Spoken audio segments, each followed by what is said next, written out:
আজি আপোনালোকৰ এই নিউজ চেনেলৰ জৰিয়তে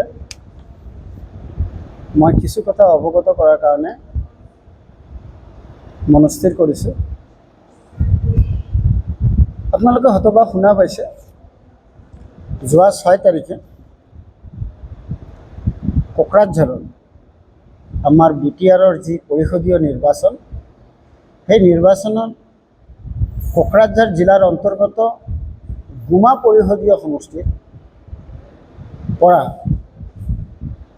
কংগ্ৰেছ দলৰ পৰা প্ৰাৰ্থিত্ব প্ৰত্যাশী আছিল মমিনুল ইছলাম। আৰু মই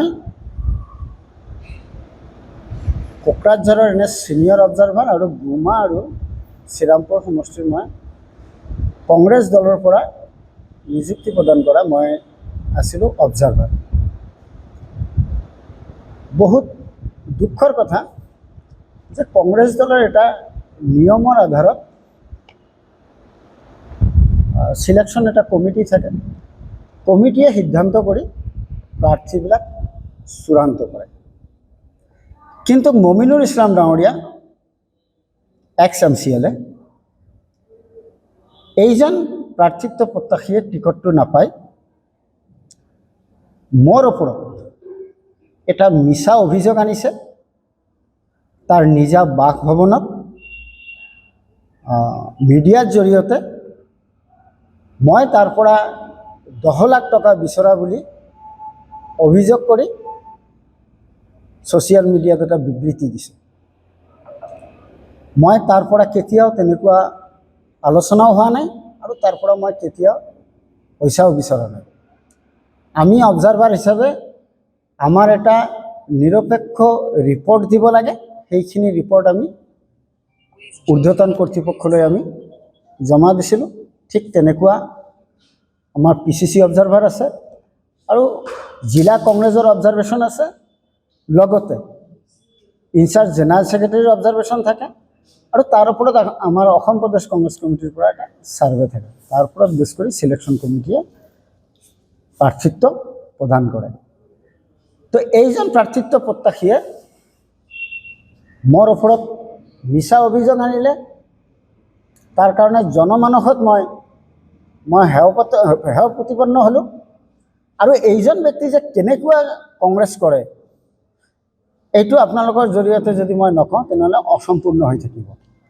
এইজন ব্যক্তি প্ৰথমে UDF দলত আছিলে, তাৰপিছত ব্যক্তিজন BPF দলত গৈছে, BPF দলৰ পৰা কংগ্ৰেছত আহিছে আৰু এইজন ব্যক্তিয়ে লাষ্টত গৈ UPPL দলত যোগদান কৰিছে। আপোনালোকে অথবা ছ'চিয়েল মিডিয়াত অলৰেডি আপোনালোকে জানিব পাৰিছে।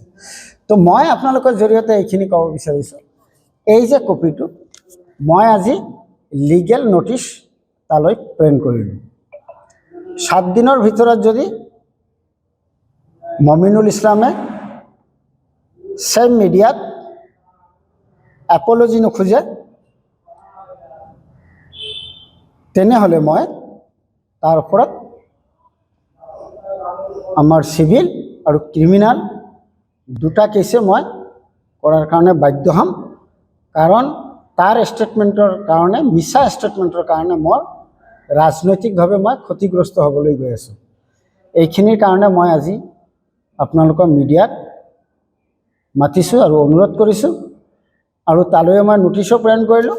কপিটো ইয়াত আছে, মমিনুল ইছলাম ex-MCLA গুমা, এইটো কপি। এইখিনিৰ কাৰণে মই আজি আপোনালোকক ইয়ালৈ মাতিছোঁ আৰু মই স্পষ্টীকৰণ দিলোঁ। সি টিকট নাপালে, হয়তোবা আমাৰ যিটো অসম প্ৰদেশ কংগ্ৰেছ কমিটিৰ চিলেকশ্যন কমিটি আছিলে তাত সি চান্স অফ ছাকচেছ হয়তোবা তাৰ কম আছিলে, তাৰ কাৰণে তাক টিকট দিয়া নাই। কিন্তু সি একপক্ষীয়ভাৱে মোৰ ওপৰত আক্ৰোশমূলকভাৱে মোৰ ওপৰত মিছা অভিযোগ আনিলে আৰু জনমানসত মোক হেয় প্ৰতিপন্ন কৰাৰ চেষ্টা কৰিছে। তাৰ কাৰণে মই আইনীভাৱে তালৈ নটিচ প্ৰেৰণ কৰিছোঁ আৰু 7 দিনৰ ভিতৰত যদি চেম মিডিয়া দি এপলজি নোখোজে তেনেহ'লে তাৰ এগেইনষ্টত মই ক্ৰিমিনেল আৰু চিভিল দুটা কেছে কৰি মই ন্যায় পোৱাৰ কাৰণে আদালতৰ দ্বাৰস্থ হ'ম। অৱশ্যে মই এইখিনি অৱগত কৰিছোঁ। আজি যে মই আপোনালোকক মিডিয়া মাতি যে মই এইখিনি কৰিছোঁ, এইখিনি মোৰ ঊৰ্ধ্বতন কৰ্তৃপক্ষ জ্ঞাত। যিকোনো খবৰৰ বাবে যোগাযোগ কৰক 7099017330 লগতে 7099017110 নম্বৰত।